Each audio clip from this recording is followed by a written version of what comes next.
नमस्कार दोस्तों, न्यू उड़ान क्लासेज में आप सभी लोगों का हार्दिक स्वागत है। मैं हूं डॉक्टर राकेश पुनिया। आज अपन बात करेंगे कृषि पर्यवेक्षक की एग्रीकल्चर सुपरवाइजर भर्ती की बात करेंगे कि एग्रीकल्चर सुपरवाइजर भर्ती संबंधी अपने एनिमल हस्बेंड्री पोर्शन है आपका पशुपालन विभाग का, उसकी अपन आप लोगों के सामने जानकारी देंगे कि भाई इस जो आपका एग्रीकल्चर सुपरवाइजर की जो वैकेंसी आएगी उसमें पशुपालन विभाग से कितने क्वेश्चन आएंगे, अपना क्या सिलेबस में है, क्या कोर्स में है, उसके बारे में संपूर्ण जानकारी इस क्लास में आपको बताएंगे। कैसे आपको तैयारी करनी है। न्यू उड़ान क्लासेज पहली बार राजस्थान में संपूर्ण कोर्स कृषि पर्यवेक्षक का एग्रीकल्चर सुपरवाइजर का लेके आया है। संपूर्ण कोर्स आपको मिलेगा, अधूरा आधा अधूरा कोर्स नहीं मिलेगा। जो भी अपने 5 सब्जेक्ट है मेनली, जैसे एग्रोनॉमी है, हॉर्टिकल्चर है, एनिमल हस्बेंड्री, साथ साथ हिंदी और राजस्थान सामान्य ज्ञान की 500 क्लास से 500 जो सब्जेक्ट है उसकी सारी फैकल्टी के माध्यम से संपूर्ण कोर्स आप लोगों के सामने नाम मात्र की शुल्क में आप लोगों के सामने आप लोगों को दिया जा रहा है। विशेष ऑफर चल रहा है इसमें भी। इस कृषि परिवेशक में न्यू उड़ान एप्लीकेशन से आप लोग जुड़िए।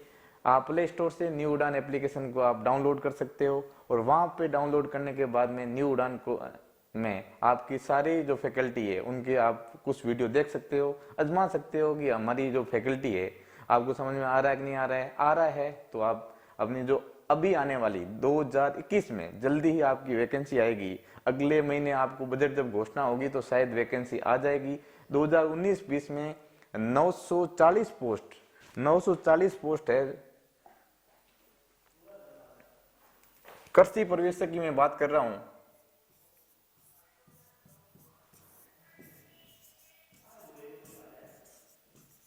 कृषि पर्यवेक्षक की मैं बात कर रहा हूं और कृषि पर्यवेक्षक में जो वित्त विभाग ने 940 पोस्ट स्वीकृत कर चुके हैं। स्वीकृति मिल चुकी है भैया। 940 पोस्ट स्वीकृति मिल चुकी है, अर्थात ये जल्दी ही आप लोगों के लिए आ रही है। इसीलिए अभी से उस वैकेंसी के लिए तैयारी में लग जाओ। एक्चुअली अपन क्या करते हैं कि अधिकांश जो बच्चे होते हैं जैसे ही वैकेंसी इंतजार करते हैं कब वैकेंसी आएगी कब। आप लोगों के सब लोगों के दिमाग में यही क्वेश्चन रहता है कि सर वैकेंसी कब आएगी। अब वैकेंसी आनी है जब वित्तीय स्वीकृति हो चुकी है तो 100% आनी है। इससे पहले हम लोगों ने पूरा संपूर्ण कोर्स आप लोगों के ऑनलाइन प्लेटफॉर्म में पहली बार राजस्थान में संपूर्ण कोर्स, 1-2 वीडियो हर कोई डाल सकता है, परंतु संपूर्ण कोर्स पहली बार इस न्यू उड़ान क्लासेस कि आप इस एप्लीकेशन से आप इसका फायदा ले सकते हो। ठीक है, तो अब मैं आपको कृषि पर्यवेक्षक की वित्तीय विभाग की मैंने बता दी कि 940 पोस्ट की स्वीकृति हो चुकी है। इसमें जो एनिमल हस्बेंड्री पोर्शन है, जो एनिमल हस्बेंड्री वाला पोर्शन है, मेरे द्वारा पूर्णतः आपको पढ़ाया जाएगा, पूरा कोर्स पढ़ाया जाएगा। कोई भी किसी प्रकार की अपने को इसमें दिक्कत नहीं आनी चाहिए।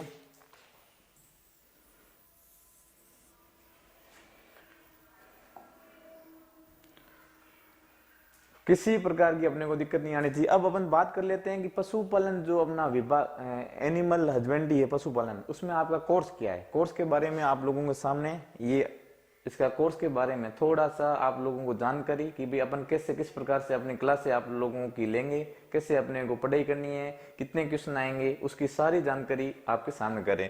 फर्स्ट बात करें कृषि पर्यवेक्षक भर्ती परीक्षा 2020 का ये सिलेबस है और उसमें अपन एनिमल हस्बेंड्री की बात करें। एनिमल हस्बेंड्री का पहला जो अपना टॉपिक है, यूनिट है, पशुपालन का कृषि में महत्व।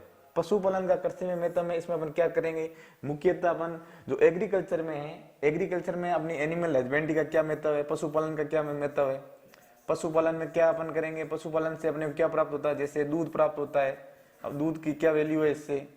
ठीक है, इसके अलावा अपन इससे खाद प्राप्त करते हैं जो एग्रीकल्चर में काम आती है, कृषि में काम आती है, उसकी अपने को क्या वैल्यू है। इसके अलावा बहुत सारे अन्य चीजें मिलती हैं इनसे। अन्य चीजें क्या मिलती है, अन्य चीजें जैसे पशु से उनकी खाल है, इसकी चमड़ी है, उसका अपन ले सकते हैं। इसके अलावा जो भी बाई उत्पाद मिलते हैं तो उसके बारे में अपन सब जानकारी करेंगे। कृषि पशुपालन भारत में कितना दूध उत्पादन हो रहा है, भारत में कितना हो रहा है, राजस्थान में कितना हो रहा है, पर कैपिटल आदमी को, प्रत्येक आदमी को एक दिन का कितना दूध मिलता है और कितनी अवेलेबिलिटी है और कितना मिल रहा है, उसके बारे में संपूर्ण चर्चा इस पहली यूनिट में आप लोगों के सामने करेंगे। अगला अपना है पशुपालन का दूध उत्पादन में महत्व व प्रबंधन की बात कर रहे हैं। अगला है अपना पशु पालन का दूध उत्पादन में महत्व और प्रबंधन, इसकी अपन बात कर रहे हैं आपके सामने। इसमें अपने को क्या करना है, इसके बारे में आप लोगों से बात कर लेता हूं। दूध उत्पादन में अपने को इसमें ये मैनेजमेंट है, मुख्यतः अपन जो पशुधन का अपने को मैनेजमेंट की बात करेंगे। इसमें पशुधन का जो प्रबंधन है उसकी अपन बात करेंगे। अब पशुधन का कैसे प्रबंधन करना है, किस प्रकार से प्रबंधन करना है जिससे अपना दूध उत्पादन अधिक से अधिक कर सकें, अधिक से अधिक अपन बढ़ा सकते हैं, उसके बारे में इस सेकेंड यूनिट में पशुधन का पशु उत्पादन में महत्व और प्रबंधन में इसकी संपूर्ण बात करेंगे कि भाई अपन महत्व क्या, इसका पशुधन का क्या महत्व है, पशुधन आते किसमें, कौन सा भाग पशुधन के अंदर आता है, कौन से जो एनिमल है जो पशुधन के अंतर्गत आते हैं, उसमें अपन किस प्रकार के व्यवस्था करेंगे जिससे अपने को अधिक से अधिक दूध उत्पादन हो। उसके जो जितने भी अपने पास उसका आवास का प्रबंधन करेंगे, कैसे अपने करना है, दूध निकालने का कैसे करेंगे, उसका उनका खाने पीने का कैसे व्यवस्था करेंगे, अपने को यदि पशु बीमार हो जाए तो उसका अपन इलाज कैसे करेंगे, किस प्रकार का प्रबंधन करेंगे, कैसे अपन टीकाकरण करेंगे, कैसे अपन डीवर्मिंग करेंगे, पूरा उनका शेड्यूल। जैसे बच्चे हैं तो उन बच्चों को किस प्रकार अपने को पालना, इस महत्व और प्रबंधन में मैनेजमेंट, इसको बोलते हैं कि पशुधन का लाइव स्टॉक मैनेजमेंट, अपन मैनेजमेंट कैसे करेंगे उसके बारे में इस यूनिट में अपन इसके आप लोगों को सामने चर्चा करेंगे। ठीक है, अगली मैं बात कर रहा हूं आप लोगों के सामने, वो है अपना तीसरी यूनिट है, वो आप लोगों के सामने मैं बता रहा हूं। वो है तीसरी यूनिट है निम्न पशुधन नस्लों की विशेषताएं, उपयोगिता, उत्पत्ति स्थान का सामान्य ज्ञान। जितनी भी नस्लें हैं, जितने भी अपने नस्लें हैं उसके बारे में एक एक नस्लों की बात करेंगे, उसकी उपयोगिता क्या उसके बारे में चर्चा करेंगे और उसका उत्पत्ति स्थान क्या उसके बारे में चर्चा करेंगे। इसमें अपन क्या क्या पढ़ेंगे, सबसे पहले बता देता हूं कि कौन सी एनिमल के बारे में बात करेंगे, कौन से जानवरों की नस्लों के बारे में पढ़ेंगे। तो मैं जानवर लिख रहा हूं, इन जानवरों की अपन जानवरों की नस्लें, कौन से जानवरों की नस्लों की अपन बात करेंगे। उसमें सबसे पहले अपन गाय की बात करेंगे, फिर अपन भैंस की बात करेंगे भाई, फिर अपन बात किसकी करेंगे, बकरी की बात करेंगे कि बकरी के बारे में, गोट के बारे में बात करेंगे, फिर अपन किसकी बात करेंगे भैया, भेड़ के बारे में, फिर अपन किसकी बात करेंगे, ऊंट के बारे में। इसके अलावा कुछ घोड़ा के बारे में भी अपन बात कर लेंगे कि भाई इसमें भी कभी कभी एग्जाम में अपना आउट ऑफ कोर्स भी आ जाता है क्योंकि एनिमल्स से हैं, तो उसके बारे में अपन इसके बारे में बात कर लेंगे। कुछ नस्लें सूअर के बारे में भी अपन कर लेंगे कि ये भी अपन पशुधन के अंतर्गत आता है। तो इन सारी नस्लों की, कुछ मुर्गियों की नस्लों के बारे में आप लोगों से चर्चा कर लेंगे कि भाई कौन कौन सी नस्लें हैं जो आपके लिए इंपॉर्टेंट है, नस्लों की क्या विशेषता है। ये इतने सारे जानवर है, उनके बारे में एक एक करके अपन क्या करेंगे, चर्चा करेंगे। पहले गाय की बात कर रहा हूँ, भैंस की बात कर रहा हूँ, बकरी की, भेड़ की, ऊंट की, घोड़ा, सूअर और मुर्गियां, इनकी सारी नस्लें हैं। कौन कौन सी नस्लें हैं, अभी भारत में कितनी नस्लें हैं, रजिस्टर्ड नस्लें हैं, पंजीकृत नस्लें कितनी हैं, उसके बारे में एक एक करके चर्चा करेंगे। भाई इस नस्ल की अपनी क्या उपयोगिता है, इस नस्ल की उत्पत्ति कहाँ से है, इस नस्ल की उपयोगिता के साथ साथ में इसके कोई विशेष गुण होंगे, कोई विशेष लक्षण होंगे, तो उसके बारे में चर्चा करेंगे। ये इस वाले पोर्शन में करेंगे अपनी तीसरी यूनिट में। ठीक है,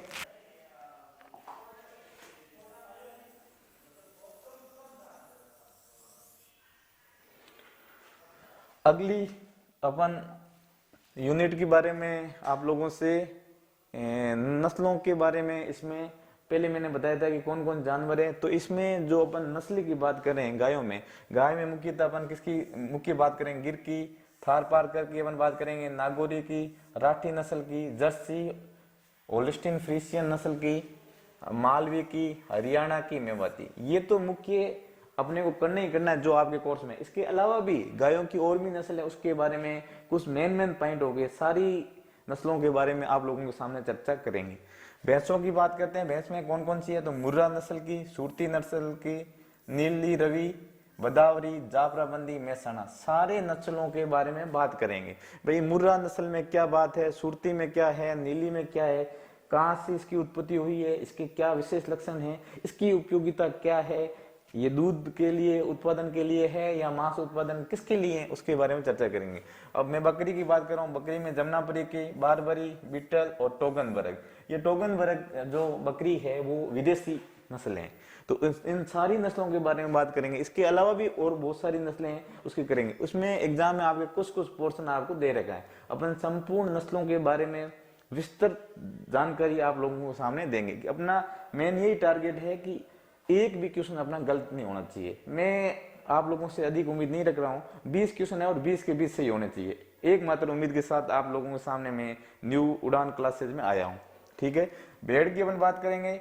भेड़ में अपने मारवाड़ी, चोकला, मालपुरा, मेरिनो, कराकुल, जैसलमेरी, एवी वस्त्र, एवी कालीन, इन सारी जो नस्लें हैं, ये जो एवी वस्त्र है, एवी कालीन है, ये नस्ल भारतीय नस्लें और विदेशी नस्लों का मिश्रण वाला नस्ल है, जिसको अपन हाइब्रिड नस्ल बोलते हैं। ठीक है, तो ये भी इन नस्लों के बारे में अपन बात करेंगे। ठीक है, तो ये इस यूनिट में अपन इसका मेनली चर्चा करेंगे। अगली यूनिट अपनी है वो है ऊंट का प्रबंधन। अब कैमल का प्रबंधन है, क्योंकि राजस्थान का इसको राज्य पशु घोषित कर दिया है। जो पालतू जानवरों में इसको राज्य पशु घोषित किया, उसका कैसे प्रबंधन करेंगे, उसमें कौन कौन सी उनके प्रबंधन की, उस प्रबंधन में आवास का कैसे व्यवस्था करेंगे, उसका क्या उपयोगिता है, उससे प्रजनन संबंधी सारे डाटा, उसमें अपना उपयोगिता क्या, सारी चर्चा इसमें करेंगे। और अगली यूनिट है अपनी पशुओं की आयु गणना करना। अब कोई पशु है, उसकी आयु गणना कैसे करेंगे, किस विधियों द्वारा करते हैं, कौन कौन सी मुख्य विधियां हैं जिससे अपन आयु की अपन गणना कर सकते हैं, देख के अपन कर सकते हैं। कुछ अपने पास वैज्ञानिक मेथड होंगे उसके द्वारा कर सकते हैं, और भी अपने पास कुछ जो टेक्नोलॉजी है उसके द्वारा कैसे करते हैं, उसके बारे में आप लोगों से चर्चा करेंगे। अगली यूनिट में अपन आपको वो है अपनी सामान्य पशु औषधियों के प्रकार की बात करेंगे, उसका उपयोग, मात्रा और दवाइयों देने का तरीका। अर्थात अपन इसमें मैं कर रहा हूं फार्मेकोलॉजी की बात करेंगे। किसकी बात करेंगे भैया?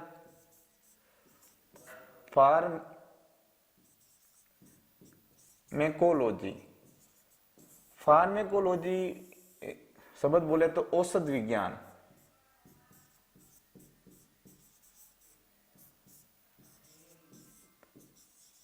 औषध विज्ञान के संबंधी चीजें बात करेंगे। कौन कौन सी औषधि है, कैसे उसको देना चाहिए, किस प्रकार है, उसका उपयोग क्या है, कितनी मात्रा में देनी चाहिए और उसको देने का तरीका क्या है, उसके बारे में अपन इस फार्मेकोलॉजी का जो अपना आपके कोर्स में है टॉपिक, उसको भी अपन आपके सामने पूरी जानकारी आपके सामने देंगे, वो भी अपन इसके सामने करेंगे। इसके अलावा जीवाणुरोधक। जीवाणुरोधक अपन बोलते हैं एंटीबैक्टीरियल। जीवाणुरोधक में अपन आपके सामने बात करेंगे। पहली डिसइंफेक्टेंट की बात करेंगे अपन,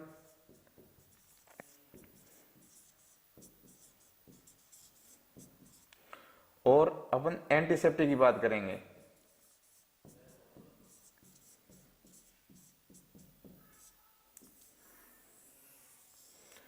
जीवाणुरोधक मतलब, जीवाणुरोधक का मतलब होता है एंटीबैक्टीरियल। जो जीवाणु है, जो जीवाणु को मारने की, जो जीवाणु है, कोई भी जीवाणु जिसको बैक्टीरिया कहते हैं, उसकी मारने की कौन कौन सी दवाएं हैं, औषधियां हैं, जिसमें अपन मुख्यतः फिनाइल की, कार्बोलिक एसिड की, पोटेशियम पर मैग्नेट की, जिसको सामान्यतः लाल दवा बोलते हैं, लाइसोल, इनके बारे में सारी जानकारी आप लोगों के सामने सभी एक एक जो अपना औषधि है, जो जीवाणुरोधक औषधि है, उनके बारे में बात करेंगे, जिसमें मुख्यतः phenyl, carbolic acid, potassium permanganate और लाइसोल के बारे में।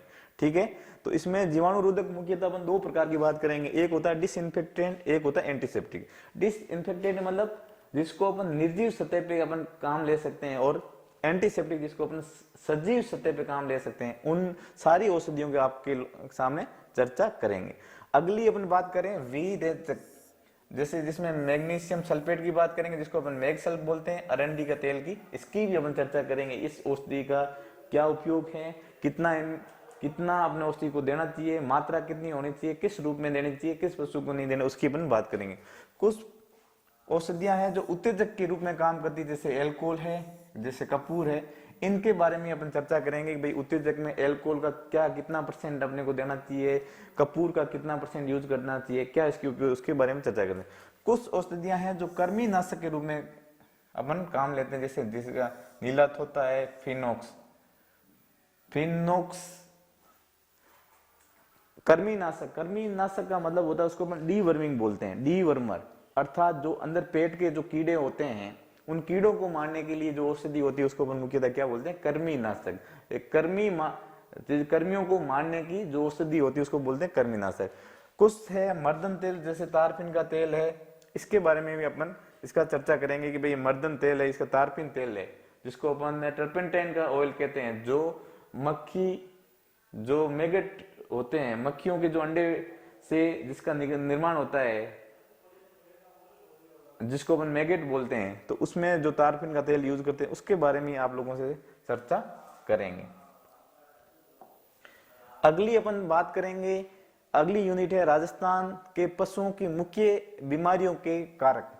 राजस्थान की अपन मुख्यतः किसको ध्यान रखना, अपने को राजस्थान को ध्यान में रखते हुए राजस्थान में कौन कौन सी जो बीमारियां हैं, उसके बीमारी का कारक कौन है, इटियोलॉजी कौन है, किसके कारण वो हो रही है, साथ ही साथ उसकी कुछ लक्षण की बात करेंगे और उसके उपचार की, ट्रीटमेंट के बारे में अपन संपूर्ण चर्चा करेंगे। मतलब ये जो मेडिसिन, इसमें अपन मुख्यतः अपन मेडिसिन की अपन बात करेंगे।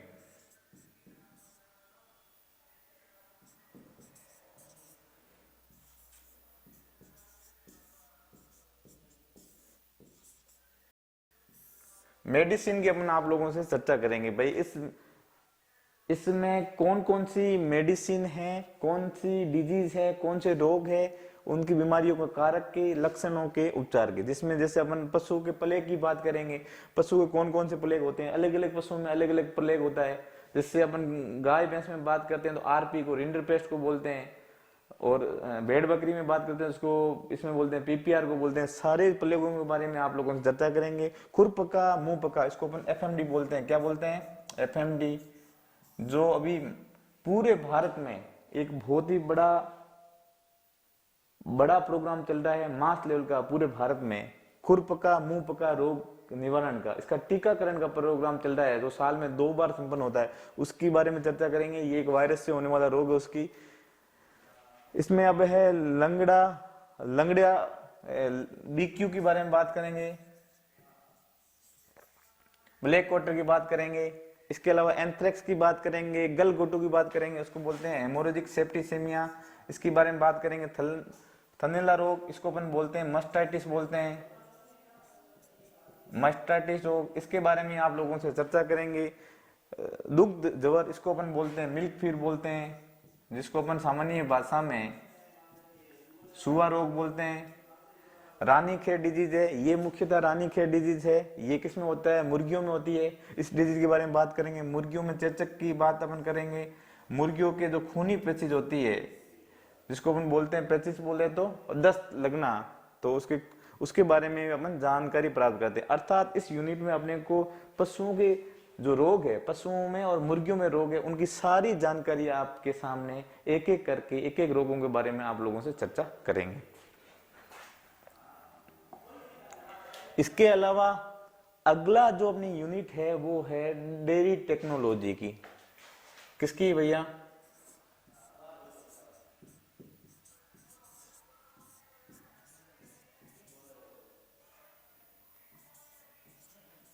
डेयरी टेक्नोलॉजी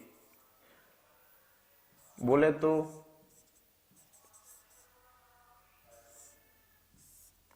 दुग्ध विज्ञान, दुग्ध विज्ञान के बारे में बात करेंगे कि भैया अपना मेन उत्पादन ये भी है कि भाई पशुपालन है, तो इससे अपने को जो मुख्यतः जो अपने उत्पाद अपने को मिलता है वो मिलता है दूध मिलता है। तो ये दूध उत्पादन कैसे करेंगे, दूध का इसका संगठन क्या है, दूध के अंदर क्या क्या मुख्यतः पाए जाते हैं। अपन आप लोगों ने सुना होगा कि भैया दूध में मुख्यतः किसका सोर्स होता है? दूध मुख्यतः सोर्स होता है प्रोटीन का। तो ये प्रोटीन का सोर्स है, तो इसमें प्रोटीन परसेंटेज कितना होता है, इसमें वसा परसेंट कितनी होती है, इसमें लैक्टोज मात्रा कितनी होती है, खनिज तत्व कितने होते हैं, सारे दूध के इसके संगठन की बात करेंगे। अब खीस की बात कर रहे हैं, तो खीस को अपन क्या बोलते हैं भैया, इसको अपन बोलते हैं कोलेस्ट्रम बोलते हैं। क्या बोलते हैं भैया,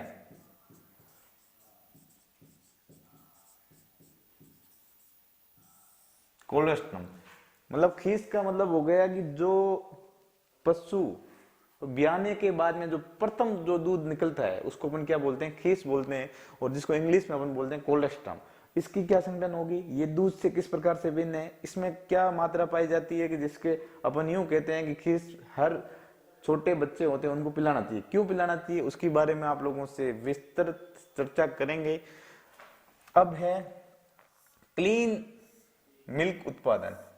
तो सबस दूध उत्पादन की अपन बात करेंगे कि जो अपन दूध है तो एकदम उसमें शुद्धता कैसे होगी। अब आजकल बहुत बड़ा मिशन चल रहा है कि भैया शुद्धता के नाम में लोग अशुद्ध चीजें अपने को दे रहे हैं, तो अपन दूध उत्पादन में भी ऐसी क्या चीजें रखेंगे जिसको हम क्लीन मिल्क उत्पादन कर सकते हैं, स्वस्थ दूध उत्पादन कैसे कर सकते हैं। अब दूध है उसका परिरक्षण कैसे कर सकते हैं। अब दूध है, अब इस दूध को अपने को 5 दिन तक काम में लेना है, कभी कभी अपने को 10 दिन तक काम में लेना, तो उसमें कौन सी चीजें ऐसा अपन मिलाएंगे जिसको अपन को काफी दिन तक काम ले सकते हैं। परिरक्षण, इसको दूध को कैसे प्रिजर्वेशन कर सकते हैं उसके बारे में आप लोगों से चर्चा करेंगे। दुग्ध के परीक्षण, कौन कौन से परीक्षण है भैया, इसमें मिलावट है तो उस मिलावटी का पता कैसे कर सकते हैं, उसके कैसे परीक्षण है उसके बारे में बात करेंगे। उसकी गुणवत्ता क्या होनी चाहिए कि भैया अच्छा दूध है कि नहीं है, इसको अपन कैसे पता करेंगे, उसकी भी कुछ अपने पास टेक्नोलॉजी होती है, अपने टेस्ट होते हैं, उसके माध्यम से इसका पता कर सकते हैं। अब दूध में वसा को ज्ञात करना, ये भारत का जो डेयरी टेक्नोलॉजी है, जो डेयरी है, जो भारत में डेयरियां चलती है वो मुख्यतः किस पे चलती है, दूध के वसा पे चलती है कि भाई इस दूध के में कितना, ये दूध दिया 5 किलो में, इसमें फैट कितना है। फैट के आधारित भारत का जो दूध का जो उद्योग है, एक तरह से अपन बोल सकते हैं कि डेयरी इंडस्ट्री है, उसमें जो दूध का जो रेट का निर्धारण होता है, मूल्य का निर्धारण होता है, किसके आधार पर होता है, वत्सा के माध्यम से। तो इसमें वत्सा को कैसे ज्ञात करते हैं, उसकी क्या है विधियां, उसके बारे में बात करेंगे। फिर अपन दही के बारे में बात करेंगे, भाई दही किससे बनता है, पनीर की बात करेंगे, घी बनाने की इनकी जो विधियां हैं उनके बारे में आप लोगों से सामने चर्चा करेंगे इनकी। इसके अलावा ये दूध के बारे में, इसमें आपसी घनत्व कितना होता है उसके बारे में बात करेंगे। दूध में अम्लीयता क्या है, इसकी अंदर यदि क्रीम को बाहर निकालना, दूध के जो ऊपर आती है, अपन दूध को गर्म करने के बाद में जो ऊपर एक क्रीम सी आती है उसको अपन पृथक्करण कैसे करेंगे, उसकी विधियों के बारे में बात करेंगे। यंत्रों की आवश्यकता, कौन कौन से अपने यंत्र होंगे जिससे आजकल मिल्किंग दूध दोहने की भी आजकल बहुत सारी विधियां आ गई जिसके द्वारा अपन दूध दो सकते हैं।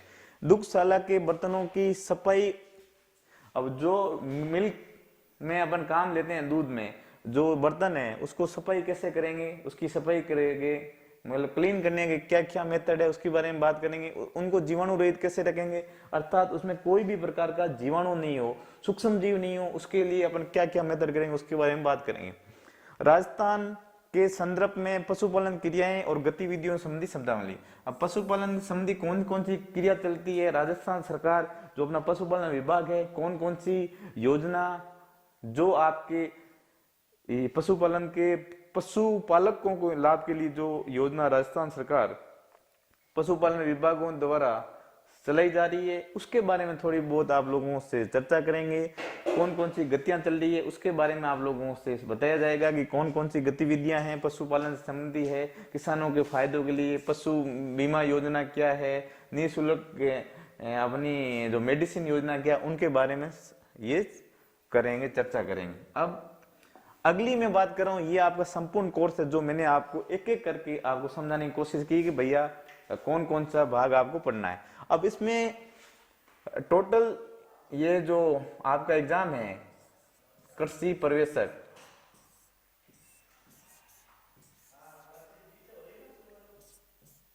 जो कृषि पर्यवेक्षक आपका जो कोर्स एग्जाम है जिसको अपन एग्रीकल्चर सुपरवाइजर कहते हैं, इसमें जो कुल क्वेश्चन आएंगे, कुल प्रश्न आएंगे वो कितने आते हैं, ये कुल प्रश्न आते हैं आपके 100 क्वेश्चन, और इसका जो पूर्णांक होता है वो कितने का होता है, 300 अंक का। तो आपको ये ध्यान रखना है कि टोटल 100 क्वेश्चन आएंगे और 300 नंबर का आपका क्या होगा, नंबर होगा। और प्रत्येक जो क्वेश्चन होगा, प्रति एक क्वेश्चन कितने नंबर का होगा, आपको ये ध्यान रखना, एक क्वेश्चन होगा वो अपने को कितने नंबर का होगा, 3 नंबर का। प्रत्येक प्रश्न 3 अंक का होगा, और यदि आपने गलत प्रश्न किया तो इसका 1/3 आपके नंबर काट दिया जाएगा। प्रत्येक क्वेश्चन 3 नंबर का होगा और गलत क्वेश्चन करने पे 1/3 काट दिया जाएगा। और ये जो मेरा पशुपालन विभाग वाला है, आपको बता रहा हूं पशुपालन का, इससे अपने को 20 क्वेश्चन आएंगे। कितने क्वेश्चन आएंगे भैया, 20 क्वेश्चन। अर्थात जो अपना आपका टोटल पेपर है जिसमें 100 क्वेश्चन है, 100 में से आपको 20 क्वेश्चन इस पशुपालन से मिलेंगे। ठीक है, 100 में से 20। और मैं ये चाहता हूं कि आप 20 के 20 क्वेश्चन पूरे सही कर दो। मैं आप लोगों से ज्यादा उम्मीद नहीं कर रहा हूं। पशुपालन विभाग के जो 20 के 20 क्वेश्चन है, आप इजी वे से आप सही कर सकते हो, और हम पूर्णतः आपकी मेहनत करवाएंगे कि आपका कोई भी क्वेश्चन मेरे नोट से बाहर आपको कतई नहीं मिलेगा। एक भी क्वेश्चन आपका 20 में से आपको बाहर मिले तो मुझे बताना, 100% मेहनत करेंगे कि आपके 20 के 20 क्वेश्चन मेरे इस क्लास नोट से आपको मिलेंगे। एक भी क्वेश्चन आपको बाहर नहीं मिलेगा, और बहुत ही इजी ढंग से जितना हो सकते हैं कि भाई सारे बच्चों को समझ में आए, जो होशियार बच्चे हैं उनको भी समझ में आए, जो औसत बच्चे हैं उनको भी समझ में आए। अपना मेन टारगेट है कि आप हमसे पढ़े बच्चे, अधिकांश लड़के सिलेक्शन हो, सक्सेस हो, और अपनी जिंदगी की जो सफलतम दौर है वो अब आपका जिंदगी का शुरू हो। इसके लिए आज से आप लोग जुड़ जाइए। न्यू उड़ान क्लासेस में आपके लिए संपूर्ण कोर्स लेके आया है, और पूरा कोर्स यूं नहीं है कि आपने 2 वीडियो डाल दिया। मतलब कई बार ये होता है कि बहुत सारी कोचिंग जो एग्रीकल्चर सुपरवाइजर के नाम से आपके सामने कोर्स लेके आती है, परंतु 1-2 वीडियो डालने के बाद में वो पूर्णतः नहीं करा पाती। अपन यहाँ सारा कोर्स आपके सामने, पूरा कोर्स। हमने इससे पहले भी पशुधन सहायक का भी एक ऑनलाइन कोर्स चलाया था, संपूर्ण कोर्स आज भी न्यू उड़ान एप्लीकेशन के एप्लीकेशन में आज मौजूद है। पशुधन सहायक के भी वैकेंसी और कृषि परिवेशक दोनों की वैकेंसी आपको 2021 में निश्चित ही देखने को मिलेगी, क्योंकि दोनों ही पशुपालन विभाग और ये कृषि दोनों ही विभाग इतने इंपॉर्टेंट है कि इस कोरोना के जंग में जो जीडीपी होती है, जो देश की विकास दर होती है, जिसमें मात्र कृषि, जिसमें पशुपालन और कृषि की विकास दर मात्र पॉजिटिव रही थी, बाकी सारे उद्योगों की नेगेटिव चली गई थी। तो इससे देश के किसानों को और देश के पशुपालक को बहुत सारी उम्मीद है। सरकार भी इसके ऊपर पैसे खर्च कर रही है, और आप लोगों के लिए भी वैकेंसी आ रही है। जो भी पशुधन सहायक, जो भी कृषि के बारे में अपनी भर्ती चाहता है एग्रीकल्चर सुपरवाइजर, वो आज से तैयारी करें, आज से हम लोगों को ज्वाइन करें। आपके सामने अभी पशुपालन की पहली क्लास, मैंने आपको सिर्फ सिलेबस के बारे में बताया कि आप अपन कैसे सिलेबस के बारे में एक एक करके पढ़ाई करेंगे, किस प्रकार का अपने को यूनिट कवर करना है, कैसे अपने को संपूर्ण कोर्स करना है, उसके बारे में आप लोगों से मैंने चर्चा की। अगली क्लास में मैं वापस आप लोगों का पहला जो यूनिट है वो अब शुरू करूंगा उसके सामने। तो मेरा यही कहना है कि ये अपना कोर्स था, बहुत ही इजी वे से कोर्स था, ज्यादा आपका हार्ड नहीं है। इसमें मात्र सरफेसली है, पशुपालन का आपका सिंपल सा आपका टॉपिक है। इसको अपन एक एक करके आप तैयारी करोगे तो 100% आपको सफलता कोई रोक नहीं सकती है। सफल होने वाले लोग मेहनती होते हैं, जो हवा में बात नहीं करते हैं कि भाई वैकेंसी कब आएगी। जब स्वीकृति है तो आनी ही है। जब स्वीकृति सरकार ने कर ली, कुछ ये जो इस बार भर्तियां थोड़ा लेट होने का कारण था कि ये जो समय चल रहा है, वित्तीय संकट चल रहा था कोरोना, फिर भी कोरोना के काल में किसानों को बचाने के लिए इन्होंने इसी दौरान इन्होंने स्वीकृति की है। तो ये 100% आप लोगों के सामने वैकेंसी आएगी, और इसको आपको पूरा करना है। पशुधन सहायक की भी वसुंधरा की सरकार ने 2017 में 4000 पोस्ट स्वीकृत की थी, 4000 वैकेंसी की थी, जिसमें 1800 पोस्ट का वैकेंसी आ चुकी है, 2200 पोस्ट बचती है। उसमें भी आप लोगों को सामने पशुधन सहायक की भी वैकेंसी अगली साल देखने को मिलेगी। आप लोग की भी सरकार के ऊपर दबाव बनाए, जिससे जल्दी से जल्दी आप लोगों को वैकेंसी आ सके।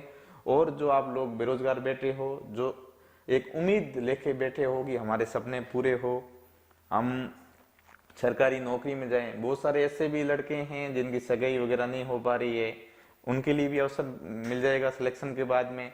अच्छे आपकी शादी हो जाएगी। तो अभी से आप पढ़ना स्टार्ट कीजिए, मस्त रहो, शानदार पढ़ाई करो, इतना कि आपको सिलेक्शन लेके ही रहो। और कोर्स मेरा वाला जो पशुपालन विभाग है, 100% मैं ये दावा करता हूँ कि जिस बच्चे ने भी सही ढंग से पढ़ा है, 20 में से 20 से कम एक क्वेश्चन भी गलत नहीं करेगा, 20 के 20 क्वेश्चन सही करेगा। मुझे विश्वास है मेरे जो पढ़ने वाले स्टूडेंटों के ऊपर, एक क्वेश्चन भी गलत नहीं करेगा। बाकी आपको 80 क्वेश्चन, और भी अच्छी फैकल्टी, सारी फैकल्टी न्यू उड़ान की बहुत शानदार है। आपको एक एक दो दो क्लास आप यूट्यूब पे या अपन इस न्यू उड़ान एग्रीकल्चर फेसबुक में भी आप इसको देख सकते हो और ये देख सकते हो। और न्यू उड़ान क्लासेस में आपको एक एप्लीकेशन है जो प्ले स्टोर से आप डाउनलोड कर सकते हो और उसमें भी आप इसको देख सकते हो। ठीक है, अब ये इस कोचिंग का नाम है भैया, मैं आपके सामने बता देता हूँ कि वो है न्यू उड़ान क्लासेस। और इसको न्यू उड़ान क्लासेस नाम की आपको एक एप्लीकेशन मिलेगी। न्यू उड़ान क्लासेस नाम की आपको एप्लीकेशन मिलेगी। वो कहाँ पे मिलेगी भैया? प्ले स्टोर पे।